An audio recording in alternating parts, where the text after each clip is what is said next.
If you're a beginner and you want to learn to use Blooket and you want to learn how to get the free tool, this is the video for you. I'm going to show you how to sign up, get the free tool, and then I'm going to show you basically the 2 ways that you can make content and then show you a few of the options in terms of playing the games. It's a great fun game and it offers a very generous free option.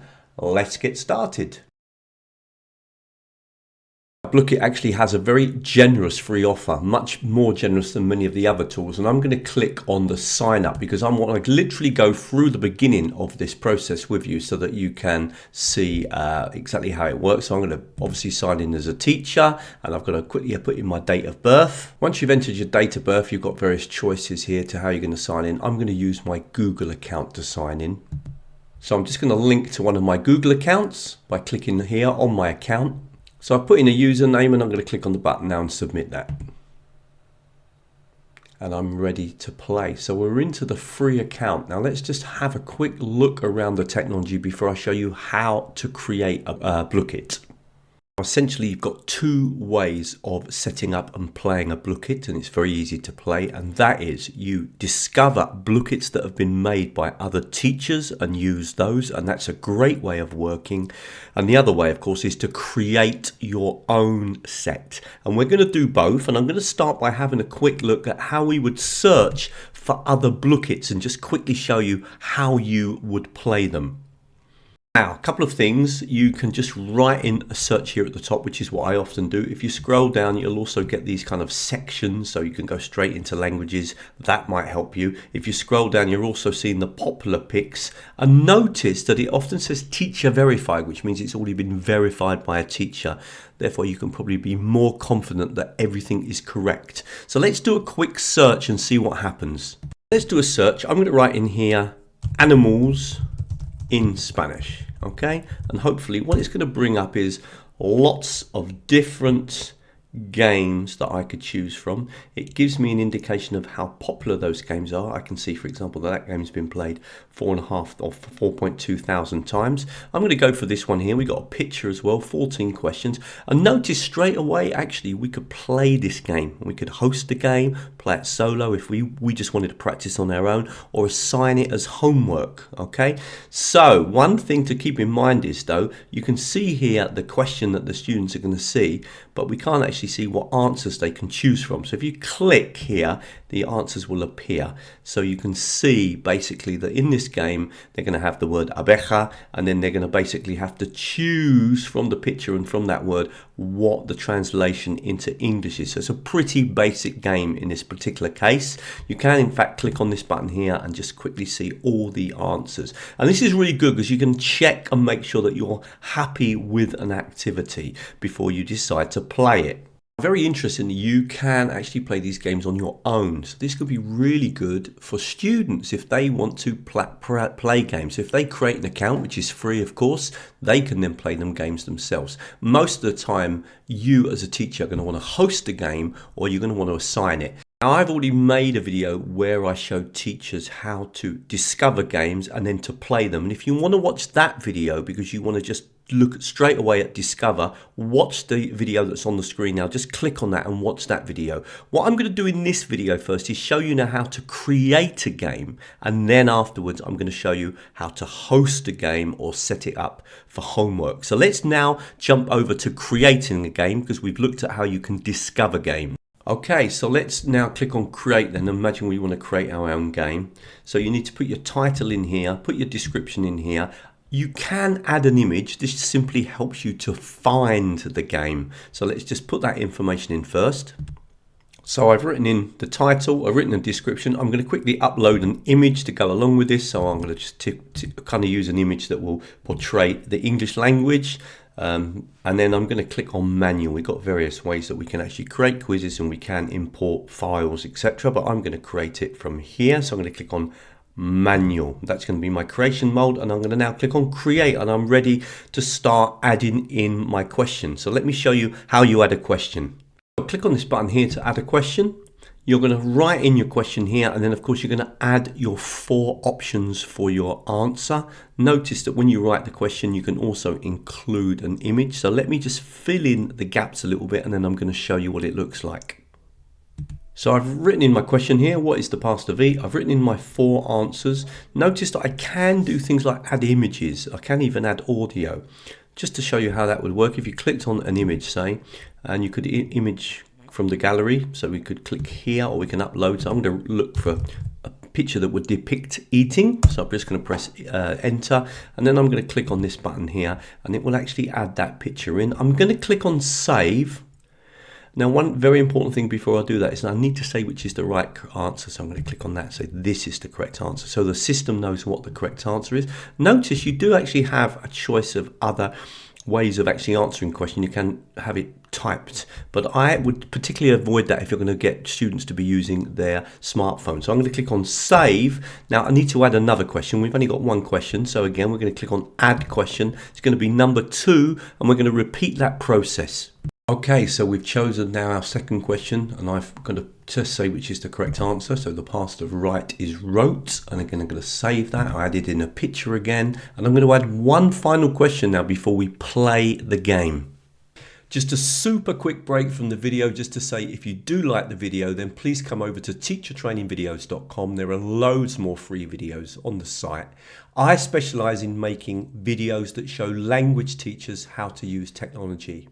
One other thing, if you sign up to the newsletter at the moment, then you will get a free 14-part course where I show you some of the key technologies that we can use in language teaching. There really are no tricks. Nearly everything that I highlight is free. That was all. Let's get back to the video. Make sure you click on the save set, and that will save it into your set. So make sure you click on that button. Sometimes when you use this for the first time, there's a couple of screens that come up trying to just show you how everything works, but you should find yourself on this screen now. Remember, you're on the My Sets. This is your first set that you've created, and you've really got 2 ways of working now. You could either set this as homework or you could host it. So let's quickly go through both options. So before I actually play a game with you, let's just click on assign and just go through it. You get various game modes here. Notice also that if you come down here, you can choose the actual due date when the students are meant to do this activity. And you may also require that a certain number of questions are answered. Now you can set that. Now we've only done 3 questions anyway, but this is quite interesting because you could have, say, for example, 20 questions in a game, but insist that the students only have to actually answer 10 of them. So keep that in mind. And what you would do then, let's say we're going to choose this one here, tower defense. And as you use this tool more, you'll get more familiar with the different games. Click on assign now. And basically the students have got 2 ways of playing. They can either click on that link, so you could share that link with them, or they can use a QR code to access the game. So that is how you can set the game up for homework.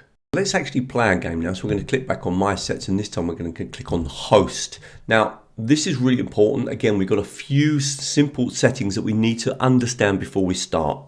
So Blooket is very generous in its free mode, and it offers various game types that we can use, and each one allows you to do things like double your score if you choose a certain question and you want to take the risk of doubling your score or taking away points from another student. And that's one of the reasons why most of these games, in fact all of these games, need to be played in pairs or in bigger groups.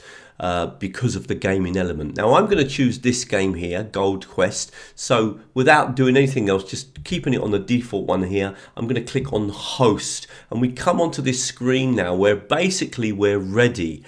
We can change the amount of time. We've only got 3 questions, so 7 minutes seems fine. Okay, and we got kind of 2 ways of playing the game. Either it's to reach a certain amount of gold, or it's the amount of gold that they can make in 7 minutes. I'm going to choose the time way of controlling the game, and we're ready. Okay, so we click on start and off we go. Now obviously students need to join the game, and this is where we need to look at the options for joining.